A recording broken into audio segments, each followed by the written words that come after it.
Today we're joined by special guests Dr. Wictz, designers of U-Fool. Welcome to Design Diary, the podcast where you get to look inside my board game design notebook as well as what's going on inside my head. We look at a new word each day from the sense of mechanics, tone, theme, or inspiration for a full game. Today's word is Uncanny. Seeming to have a supernatural character or origin, eerie, mysterious, being beyond what is normal or expected, suggesting superhuman or supernatural powers. So I was going to say take it away, but we should figure out who's who. So go ahead. Who's who? I'm Dr. Wictz. And I'm Dr. Wictz. Well, more specifically, I'm Austin, one half of Dr. Wictz. And I'm Aaron, the other half of Dr. Wictz. So now take it away, Dr. Wictz. Where to start, Austin? So when I hear the word uncanny being someone, I think of the uncanny valley. So it's a little bit removed from the definition of the word, but I mean, I start to move towards this idea of you have a thing, and then it's not that thing; it's actually another thing. And like that's where I'm starting to move with this concept. And I'm there too, because you and I usually hear people say uncanny. It's a little bit more subtle. It's not. I mean, I know the formal definition here is superhuman power, but it's more along the lines of, wait, how did you just do this? Well, I know how to program a little bit in Python, so I could fix your database issue. That's a bit uncanny. And so the tough part is how to incorporate that, because if we're doing uncanny, it needs to be something where players have a special ability, but you aren't expecting it. So that special ability has to be secret. It has to be an asymmetric thing until you use it. Right, and it would have to be different. It would have to change from game to game, or else people would just then, I know exactly where you're going with this, so therefore you are the X and I am the Y, and we move on from there. But it's more like you have a set of powers that are similar enough, but not. You get what I'm saying? So, well, actually, when I first thought of that and what you're describing there, it's that your powers are a combination of two things, and those would be two separate decks of cards, and you would shuffle them and you pull them together so that you would be generating these random abilities, so it isn't too predictable, because that's important. To be a surprise, you have to combine something else with something else. So by adding those two different things, shuffling them together and putting them together, you create not just a unique thing for that game, but possibly an unusual thing to see after many gameplays of the game. So it really is an uncanny ability. Right, but then we have to start bringing player agency into this, because you then have to have the ability to hide some of these powers. So it's not like you have this deck of cards and then you're constantly playing all those cards. There needs to be an understanding of there's a kind of like your basic and your common type actions, but then there are the special actions that will really start to set you apart. And those things have to be activated by the player on their own accord to have that ability to surprise. Well, and which makes it a tough design challenge, because now you're creating these very special abilities, and you need a setting where when they pop up, they're going to be useful. And that can be hard. With so many choices. Especially if we're going down the line of randomness. Well, I think the randomness more is in more of a role-playing sense. You're developing the character, but it's supposed to be a surprise. And so in many ways, this uncanny leads to a more role-playing feel to the game. We have lots of games out there where you develop characters with character boards. It's just our character board is being made in a asymmetric way so that you can reveal it. And it's important, too, that the way it's revealed isn't right at the start of the game, because it doesn't feel uncanny. It's just like, oh, that's your character. To really be uncanny, it has to be something that comes out in the middle of the game. Well, I think we're obviously running into two problems here. First of all, is we don't quite have a goal for this yet. So, we have no there's as of yet we don't have a thrust of this idea. We don't have we don't have a controlling idea for this yet. We don't have. We don't say that doing these things is in service of something, or at least doing these things should be in service of something. Well, I think the controlling idea right now is more about the experience. The experience we want people to have here is that is shifting. It's shifting. Like we're going through this, and suddenly I can shift the momentum because, surprise, I have this uncanny ability to handle this situation. And I know that's tough because a lot of times when you're designing games, you want people to have the ability to plan ahead. And this almost goes against the grain of that. In some ways, we want this to be very serendipitous, that this magically appears, and we can do that. Yeah. We can do that. Though I'm trying to think now, are we talking, let's see here. So, I'm guessing I'm thinking here that this is not, I don't see this necessarily as a co-op game, though I can see the benefits in that, where it's like, oh yes, I have teammates and I have allies, and now, instead of like, oh, you're the medic, so therefore we know what you do, it's more like as the game goes on, we're all discovering the things that our friends can help us with through the game. But this concept might be more effective as a versus type scenario where you have to try to you're trying to figure out what it is they can do so that hopefully you can also then get around it. Well, and that solves some of the problems we were having. In a co-op, your tendency is to reveal everything as much as you can. Right. In this competitive situation, we now have ways to set up the interests of the players to hide the information as long as they can until it's the most optimal to reveal. Right. But you still want the players to be in a similar scenario. I don't really want to go in a race theme. We have problems with that.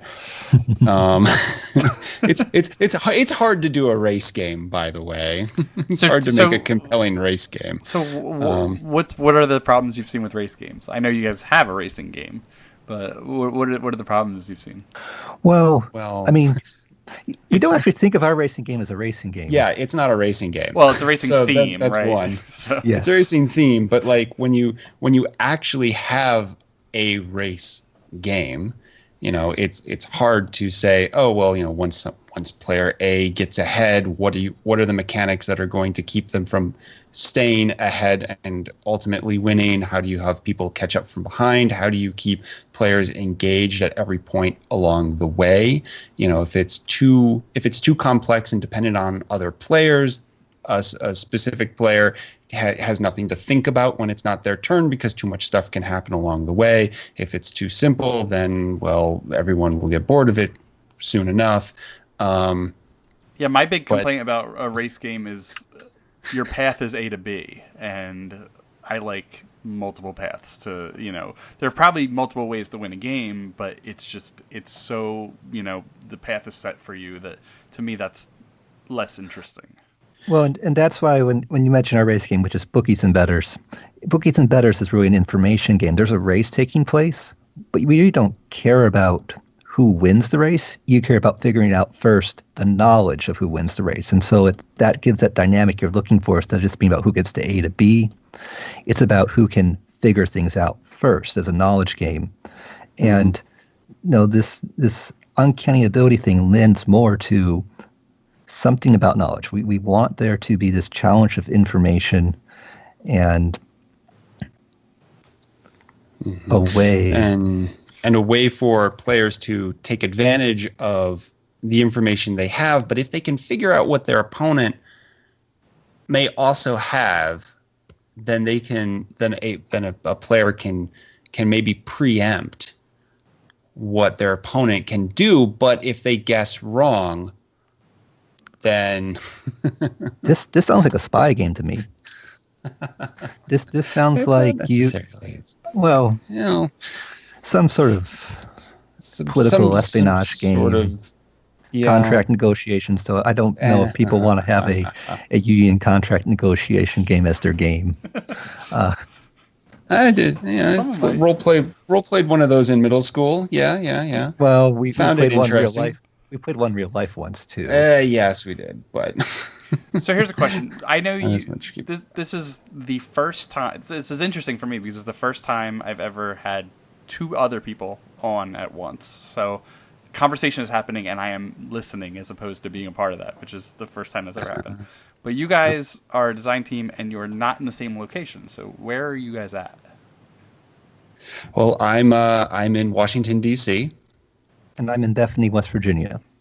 How close are those? I know nothing about the area. What is that? That's, Bethany's about 1 hour southwest of Pittsburgh. How far is it from Washington D.C.? So that'd be about 4 hours. yeah, it's about a 4-hour drive. So when you guys design together, how do you do it just basically on like Skype or things like that, or do you actually get together once in a while? So we talk once a week, and we use Google Documents as our place where we keep all our notes and keep up all of our information because we track lots of information when we do things. And then periodically we have events where we both can attend.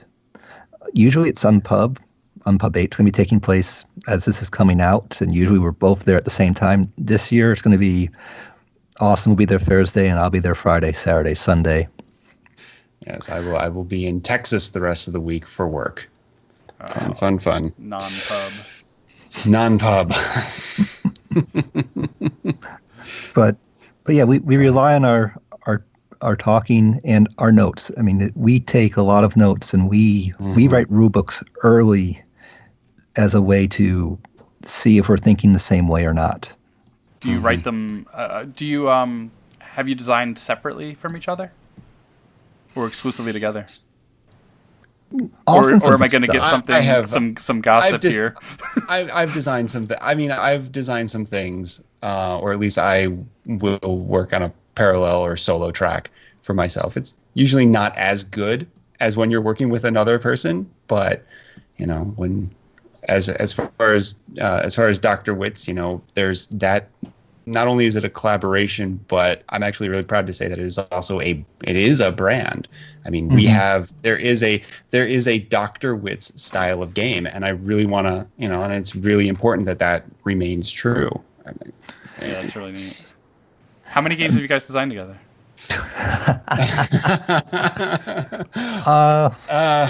Let's see. We have a list here. Yeah. Do you count finished or unfinished? I think you're going to say, do I count you full? That is certainly one of them, but I'm just curious if you want. Finished. How many are entirely playable right now?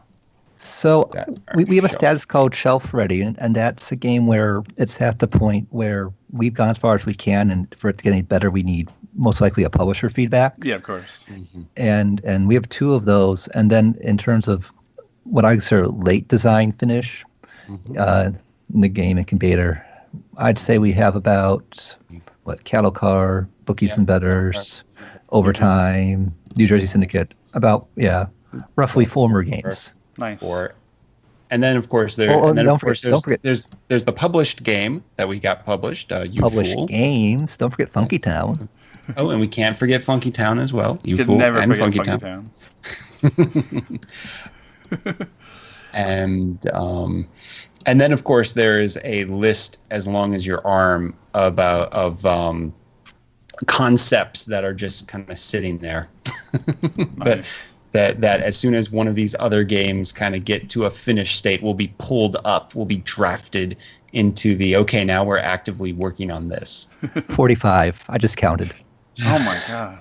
Wow. Oh right, and then there's even a folder. Did you count the folder that also has all the dead game ideas? I didn't count the dead game folder. You're right. I forgot. Yeah, that one. there's a folder of dead game ideas, which we won't even get into. So.